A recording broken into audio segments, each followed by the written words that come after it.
He said it before she had even cleared the porch steps. "I hired a nurse, not a wife. You'll take the East Room, eat your meals in the kitchen, and stay out of my business." Iris Beckett set her medical bag on the boards and looked at Warren Hale the way she'd learned to look at difficult men, directly, without flinching, without apology. "Then take me to your father," she said, "and let me start." He stared at her a beat too long. Something behind his eyes, not surprise exactly, more like the brief recalibration of a man who had braced for a different kind of trouble. Then he turned and held the door open without a word. That was how it began. Iris had come to Hale Ranch from Cheyenne on a 3-day stage that had turned her lower back into a grievance she planned to nurse in private. She was 29 years old, a widow 2 years over, and she had spent the last 4 years tending minors at a camp hospital outside Rawlins, learning things about the human body that most women her age were not supposed to know. She knew how infections turned. She knew the color of laudanum dependency. She knew what it looked like when a man was declining from illness, and what it looked like when a man was declining from something else. The advertisement had been simple. Experienced nurse or medical woman sought for private patient, elderly male, Laramie County, room and board, possibility of permanent arrangement for the right candidate. That last line had told her 2 things. The family had money enough to think long-term, and they were hoping the nurse might solve more than one problem. She hadn't let herself speculate on what that meant.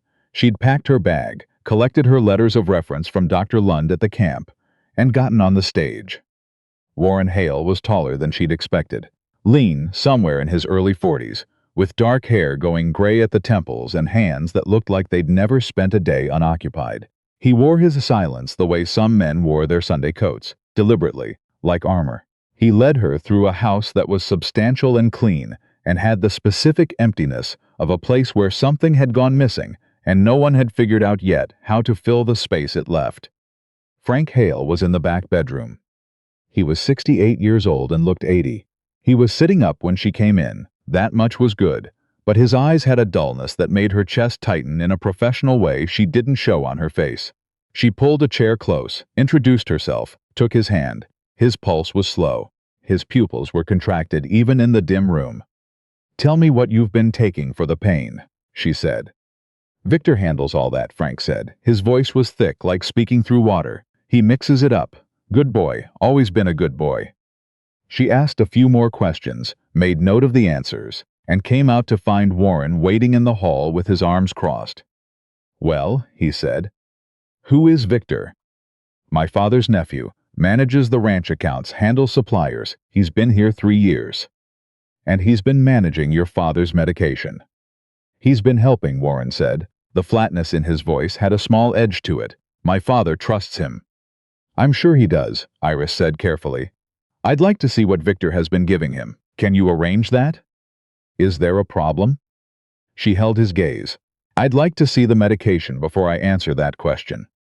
Warren looked at her for a moment, the same measuring look she'd gotten on the porch, then nodded once and took her down the hall to the office, where a cabinet against the wall held a row of brown glass bottles. She uncapped the largest one, smelled it, recapped it, set it on the desk. "Your father is being overdosed on laudanum," she said. "Not dangerously, not all at once, but consistently and over time. It's slowing his mind. It's what's making him seem worse than he is." Warren's jaw went tight. "Victor told me he needed it for his joints." "He needs something for his joints," she agreed. "Not this much, half this much, and spaced differently.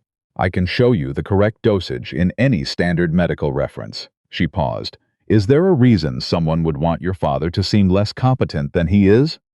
The question landed in the room like a stone in still water. Warren said nothing for a long moment. Then he said, "That's a serious thing to accuse someone of." "I know," Iris said. "That's why I'm asking you privately first." She reduced Frank's laudanum that afternoon, with Warren standing in the doorway watching her like he hadn't decided yet whether she was the solution or the problem. She didn't explain herself again. She'd said what she had to say.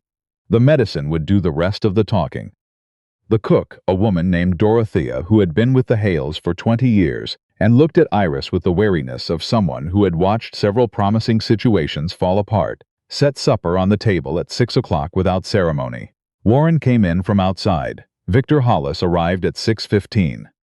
Iris had not been certain what she was expecting. Victor was perhaps 50, trim and soft-handed, in the way of men who supervised rather than worked. He had a pleasant face and pleasant manners, and the particular smooth attention of a man who noticed everything and filed it away for later. He shook her hand when Warren introduced them, said all the right things about welcoming her, and how much Frank's comfort meant to the family, and never once stopped watching her with eyes that were doing a different calculation entirely. "I understand you've adjusted Father Frank's medication," he said pleasantly over supper. "I've corrected it," she said. "I'm sure your training is excellent," Victor said, in the tone of a man who was sure of no such thing. "But Frank and I have worked out a system that's kept him comfortable. I'd hate to disrupt." "He'll be more comfortable at the correct dose," Iris said. She helped herself to more bread and said nothing else. Across the table she felt Warren watching the exchange. She didn't look at him. She ate her supper and listened to Victor redirect the conversation to ranch business, cattle prices, a dispute with a neighboring property line that had apparently been ongoing for 2 years. He spoke easily, fluently, with the confidence of a man who had never been seriously challenged on his own ground. That night she lay awake and thought about the property dispute. She spent the next 3 days doing 2 things. She sat with Frank in the mornings, reading to him, asking him questions about the ranch's history, watching his mind clear incrementally as the excess laudanum left his system. He was sharp underneath it. He told her about the land his father had broken, and the cattle his grandfather had driven up from Texas, and the way the ranch had grown over 40 years, through work and stubbornness, and not much else.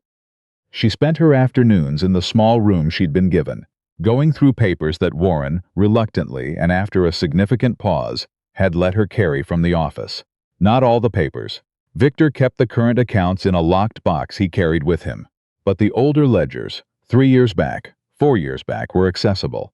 She read them carefully, the way Dr. Lund had taught her to read patient charts, looking not for what was there but for what didn't fit. She found it on the 4th day.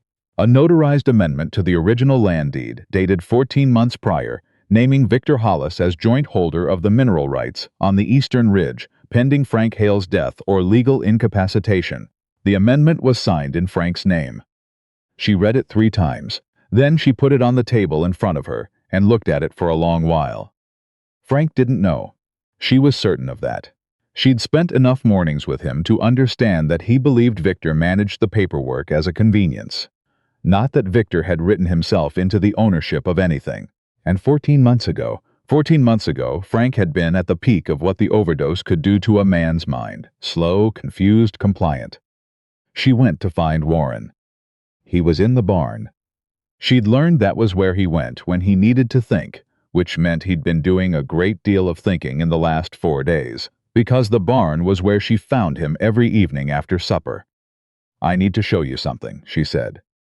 She showed him. He held the document for a long time without speaking. His face did what faces do when a man has processed something that reorders everything he thought he understood about his own situation. It went very still, and then something moved through it, brief and involuntary, before the stillness returned. "Victor brought my father this to sign," he said at last. It wasn't quite a question. 14 months ago, when your father was at his most confused." Warren looked up from the document. "How do you know the confusion was worse then?" "Because I checked the supply ledger." That's when Victor started ordering twice the laudanum. The barn was quiet. Outside, one of the horses shifted in its stall. "I keep the accounts," Warren said slowly. "Victor gives me the summaries." "He gives you summaries," Iris said. "The receipts underneath them don't match." She had brought those, too. She spread them on the workbench between them. 3 months of purchase orders against the quarterly summaries Victor had handed Warren. The discrepancy was not enormous. It was careful. The kind of careful designed to be invisible in any single month, and visible only if you looked at 18 of them together and did the arithmetic. Warren did the arithmetic. She could see him doing it. He put both hands flat on the workbench. "He's been at this from the beginning," he said. The quietness of his voice was the kind that sat on top of something that was not quiet at all. "He's been building toward the mineral rights," she said. "The Eastern Ridge." I looked at the county survey records in the newspaper archive Dorothea keeps in the kitchen. There's coal under that ridge. Warren looked at her directly. For the first time since she'd arrived, the careful distance he'd maintained, the deliberate, correct distance of a man who had decided not to need anything from anyone, was not quite in place. "You figured all that out from the supply ledger," he said. "I figured out that something was wrong. The ledger told me how." She paused. "You confirmed the rest when you mentioned the property dispute. That neighbor isn't fighting over a fence line."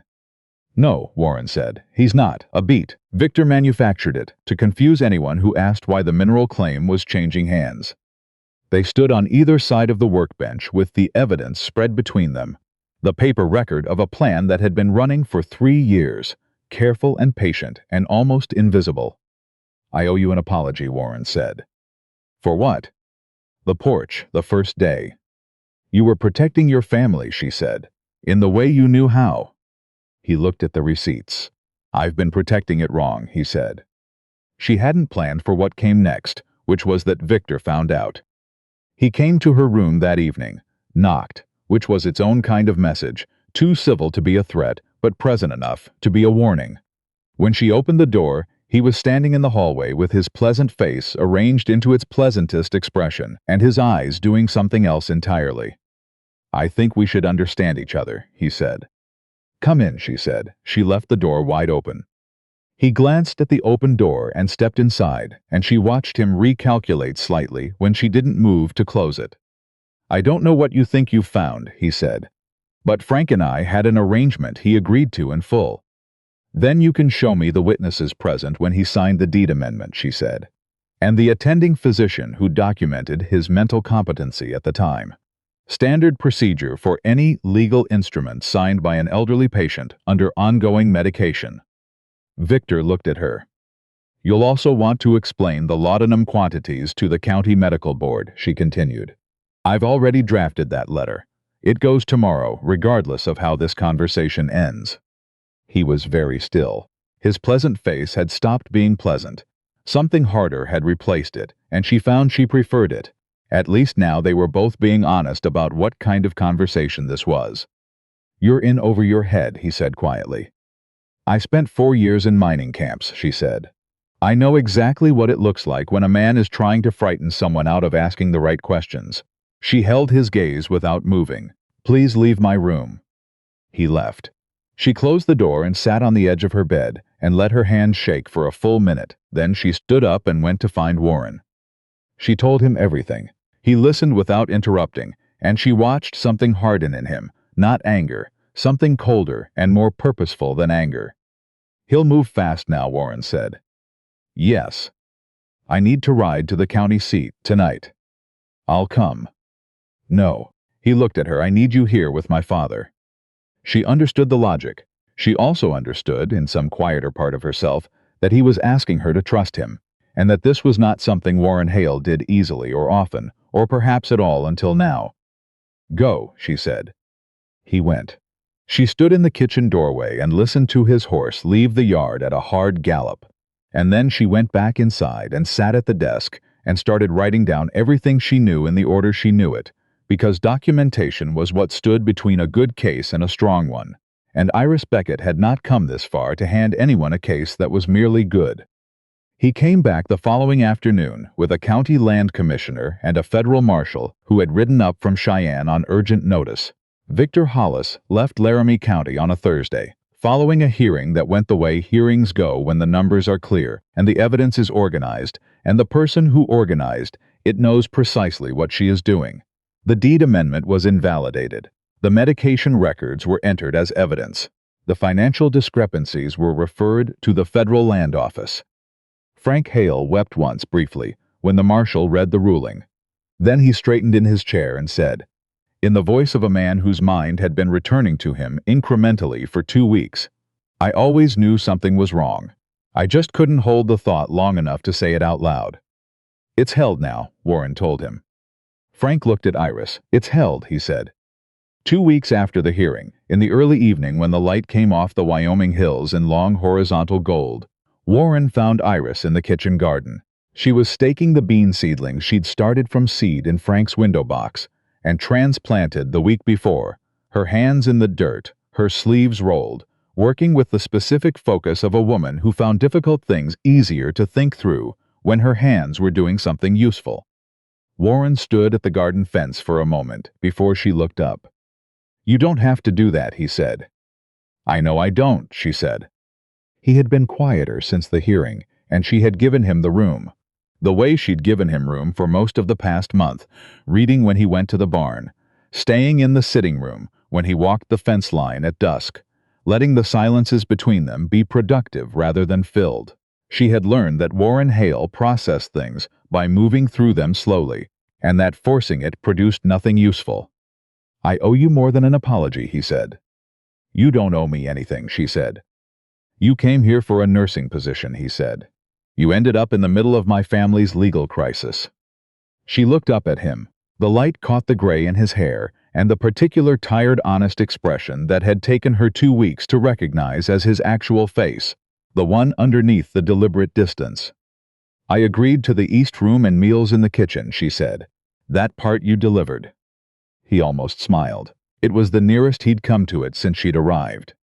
"My wife's name was Margot," he said. It came out plainly, the way he said things that cost him something, without decoration, without preamble. "She died of fever 4 years ago. We were married 11 years. "I'm sorry," Iris said. She meant it fully, without the softening she'd learned some people preferred.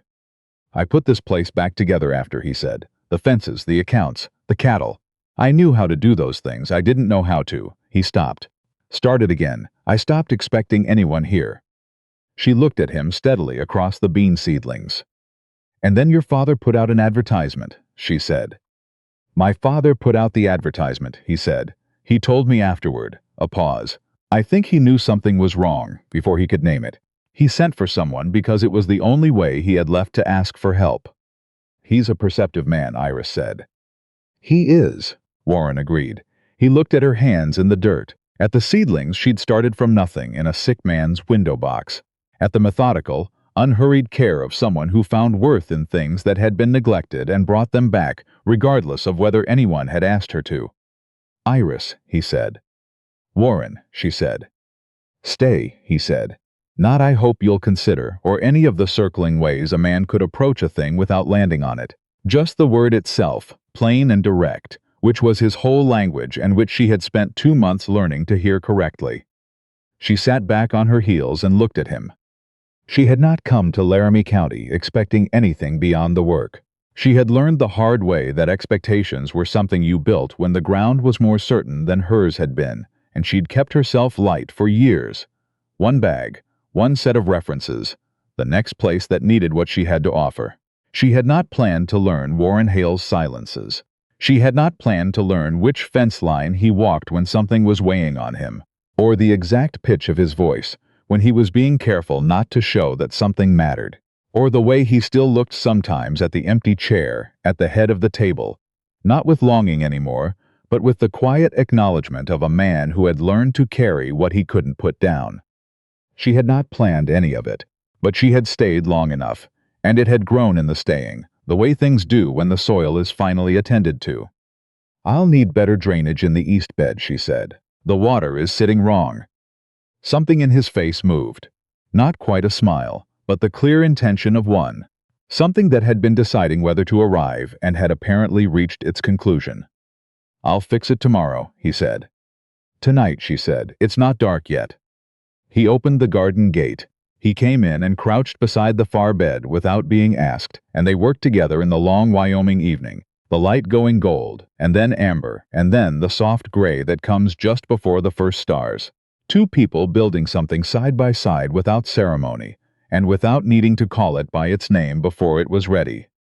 She had come with a medical bag and 3 letters of reference, and no expectation of anything but the next patient and the next place to be needed. She stayed because some things don't announce themselves. They just grow, quiet and stubborn, in ground that someone finally decided was worth tending. And one day you look up and realize you stopped counting the days a long time ago. Because somewhere, before you let yourself know it, you already understood that this was the place you weren't going to leave.